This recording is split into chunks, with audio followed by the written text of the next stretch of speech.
Setelah 20 tahun bersedia dipoligami menjadi istri kedua Nurdin Ruditya, pedangdut Nita Thalia akhirnya secara mengejutkan melayangkan gugatan cerai di Pengadilan Agama Jakarta Utara. Hari Selasa kemarin, Nita dan suami sama-sama hadir di Pengadilan Agama Jakarta Utara dengan agenda mediasi. Menariknya, meski rumah tangga sedang diambang perceraian, Nita masih menunjukkan sikapnya sebagai istri dengan mencium tangan sang suami saat mediasi. Namun sayang, momen cium tangan yang dianggap bisa mendamaikan kedua belah pihak ternyata tak berjalan mulus. Bahkan menurut Nurdin, usaha mediasi perceraian mereka telah gagal. Lantas, benarkah dengan gagalnya mediasi berarti sidang perceraian Nita dan Nurdin akan tetap dilanjutkan?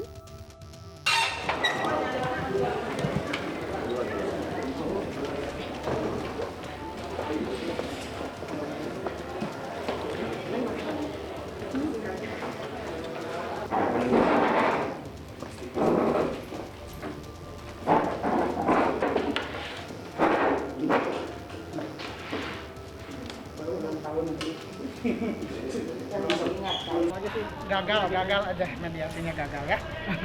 Mediasinya gagal ya. Ya karena nggak ada kesepakatan aja. Bang, tapi ada tuntutan dari istri pertama untuk berpisah atau gimana sih, Bang? Nggak ada sih, nggak sangkut paut ke situ. Tuntutan yang biasa. Iya. Nggak ada Istri sama suami, lagian kita udah hidupnya 20 tahun gitu kan, udah bersama.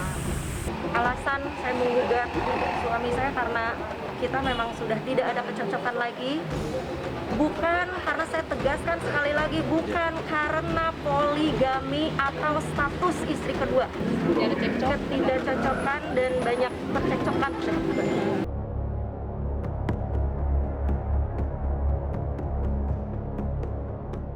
Sidang mediasi perceraian Nita Thalia dan Nurdin Ruditya belum juga menemukan titik terang atas kemelut rumah tangga mereka. Sontak saja, teka-teki penyebab hancurnya rumah tangga yang dibina selama 20 tahun mencuat tanya, apa yang sebenarnya terjadi di antara Nita dan Nurdin? Betapa tidak, meski menjadi istri kedua, kehidupan rumah tangga Nita dan Nurdin beserta istri pertama memang jauh dari kabar miring. Namun, keputusan Nita yang secara tiba-tiba menggugat cerai hingga proses mediasi yang tak kunjung menemukan titik terang membuat Nurdin mengungkapkan jawaban yang mengejutkan. Benarkah keinginan Nita Thalia untuk selalu mempercantik diri dengan biaya yang tak sedikit membuat Nurdin kewalahan? Alasannya seperti apa biarlah kami berdua yang tahu. Yang pasti sih selama 20 tahun ini banyak sekali ketidakcocokan antara kami berdua, dan saya berusaha menutupi semua ini dari keluarga, teman-teman, dan teman-teman media semuanya gitu, supaya tidak tercium gimana caranya gitu kan. Kita ada masalahnya di bulan Agustus. Agustus akhir baru 2 bulan. Sebetulnya sih tidak ada masalah. Jadi tidak ada masalah, mungkin ya teknikanya kan ya udah nggak cocok lah sama saya, itu aja intinya. 20 tahun itu kan kita coba gitu, tapi ternyata belakangan kan ya teknika semakin lama kan semakin jadi artis populer, mungkin kebutuhannya udah lain juga. Artinya banyak kebutuhannya yang semakin meningkat nih.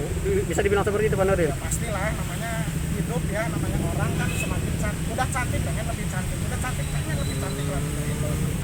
Namanya orang hidup kan selalu ingin lebih. Itu aja masalahnya.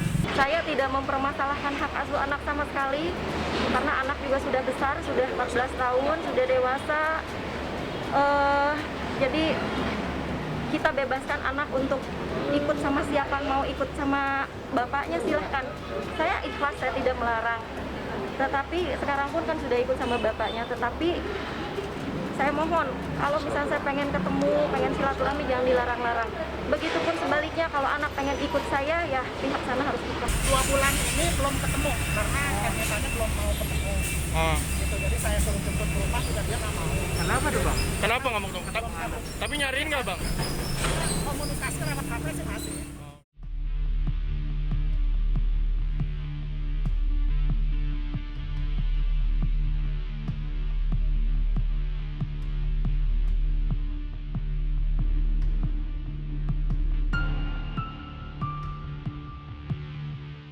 Memang apa yang terjadi dalam rumah tangga Nita Thalia dan Nurdin seakan menjadi misteri yang masih belum tersingkap jelas ke publik. Namun, Nita menegaskan jika perceraiannya dengan Nurdin bukan karena masalah poligami. Pedangdut cantik itu juga tidak menampik jika awal pernikahannya dengan Nurdin sempat diwarnai dengan banyak percekcokan. Lantas, akankah keajaiban yang bisa menyelamatkan rumah tangga Nita dan Nurdin saat ini? Ya mudah-mudahan ada keajaiban dari Allah Subhanahu wa taala. Karena punya prinsip masing-masing sih itu. Jadi istri saya punya keyakinan bahwa dia begini, saya punya keyakinan susah kan ketemu. Sebetulnya dari awal pernikahan juga memang sudah banyak percekcokan gitu.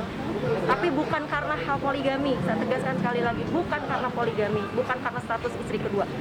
Mau istri pertama, mau istri kedua, mau istri ketiga, kalau terlalu banyak disakiti pasti akan berontak juga. Ya, saya bertahan karena anak. Dan sampai akhirnya sekarang sudah tidak bisa lagi bertahan. Kita pisah pengen baik-baik, gak mau ada perselisihan apapun, kita ketemu baik-baik, kita pengen pisah juga baik-baik. Intinya kita harus jadi keluarga karena ada anak gitu. Ya kita besarkan anak sama-sama lah.